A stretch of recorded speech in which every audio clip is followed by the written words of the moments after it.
Halo anak-anakku, selamat pagi.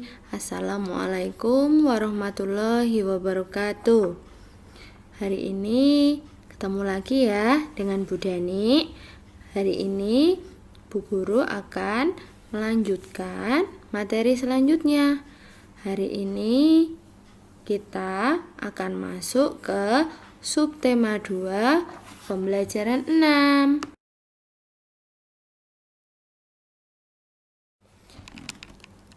Materi yang akan kita pelajari hari ini yaitu manfaat istirahat dan tidur yang cukup. Di pertemuan-pertemuan sebelumnya kita sudah belajar ya anak-anak.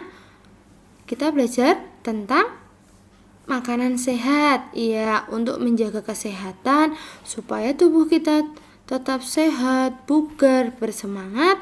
Yang pertama adalah kita harus makan makanan yang bergizi. Makanan bergizi adalah makanan 4 sehat 5 sempurna. Yang kedua, kita harus rajin untuk berolahraga. Kemarin kita sudah belajar, sudah mengetahui jenis-jenis atau keanekaragaman olahraga. Yang ketiga, supaya badan kita tetap sehat setelah tadi makanan-makanan yang sehat. Yang kedua, berolahraga. Tidak lupa kita juga harus istirahat yang cukup ya. Setiap hari kita melakukan kegiatan. Tubuh kita menjadi lelah dan butuh istirahat. Salah satu cara tubuh kita beristirahat adalah dengan cara tidur. Saat kita tidur, badan kita terasa lebih santai dan tidak tegang. Manusia juga mengalami pertumbuhan pada saat tidur. Oleh karena itu, kita perlu tidur yang cukup untuk kesehatan tubuh kita. Tidur juga tidak boleh terlalu lama, karena membuat badan menjadi lemas dan tidak sehat. Jadi, kita harus tidur yang cukup. Tidur yang cukup kurang lebih 8 jam. Itu ketika kita tidur malam ya anak-anak. Jadi tidur terlalu lama tadi tidak baik karena akan membuat tubuh kita menjadi lemas. Tidur yang kurang juga tidak baik karena itu akan membuat badan kita menjadi mudah capek dan malas untuk beraktivitas ya. Selain itu, ada hal-hal yang dilakukan sebelum kita tidur. Biasanya apa yang sering anak-anak lakukan sebelum anak-anak tidur? Ya, benar. Ada yang mencuci kaki, menggosok gigi, dan berdoa. Cara berdoa setiap agama berbeda-beda ya anak-anak. Kita harus menghargai perbedaan tersebut, ya. Sesuai dengan pengamalan Pancasila sila pertama, ya. Jadi kita tidak boleh mengejek teman yang berbeda agama. Kita harus saling menghargai, menghormati. Ketika ada teman yang sedang beribadah, kita tidak boleh mengganggu. Kita tidak boleh mengganggu, tidak boleh saling mengejek.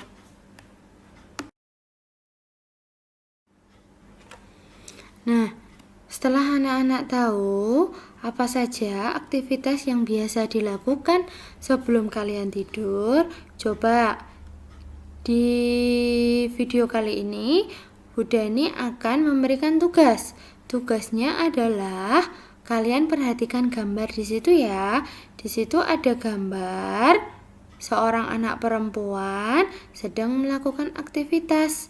Yang pertama, dia sedang cuci kaki. Yang kedua, dia sedang gosok gigi. Dan yang ketiga, dia sedang persiapan ya untuk tidur. Dan yang terakhir, dia berdoa sebelum tidur. Coba dari gambar itu, setelah anak-anak mengamati, buatlah suatu cerita berdasarkan gambar di samping ya anak-anak. Tuliskan ceritamu di buku tulis warna biru. Nah, Di sini sudah Bu Dani tuliskan ya, cara berdoa agama-agama yang diakui di Indonesia. Sebelumnya Bu Dani mau tanya dulu, ada berapa sih agama yang ada diakui di Indonesia? Berapa? Iya benar, ada 6. Sekarang di Indonesia ada 6 agama yang diakui. Yang pertama apa? Islam. Yang kedua, Kristen. Yang ketiga? Iya benar, Katolik. Yang keempat? Iya benar, Hindu. Yang kelima? Benar sekali, Buddha. Dan yang terakhir? Iya, anak-anakku ternyata sudah pintar semua ya. Yang terakhir adalah agama Konghucu. Di dalam gambar yang Bu Dani tampilkan itu, kalian bisa melihat ya. Coba kita ke nomor 1. Di situ sudah ada gambarnya. Di situ gambar berdoa dengan cara Islam, ya. Yang kedua, di situ sudah ada gambar berdoa dengan cara Kristen. Yang ketiga di situ itu sudah ada gambar berdoa dengan cara Katolik. Dan yang keempat di situ juga sudah jelas gambarnya, berdoa dengan cara Hindu. Yang kelima, berdoa dengan cara Buddha. Dan yang terakhir di paling bawah sendiri itu berdoa dengan cara Konghucu. Jadi dari gambar-gambar itu sedikit banyak kalian sudah tahu ya cara berdoa agama yang diakui di Indonesia. Sekali lagi Bu Dani ingatkan ya untuk anak-anakku semua terhadap kepada orang atau teman yang berbeda agama, yang berbeda kepercayaan, kita harus saling menghormati, harus saling menghargai.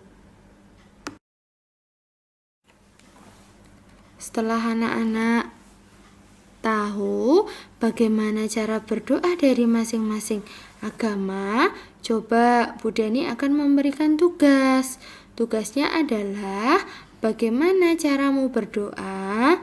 Nah, Bu Dani yakin di antara kita pasti ada yang cara berdoanya berbeda. Coba kalian tuliskan ya. Kalian ceritakan bagaimana caramu berdoa. Ceritakan dan tulis di buku tugas berwarna biru.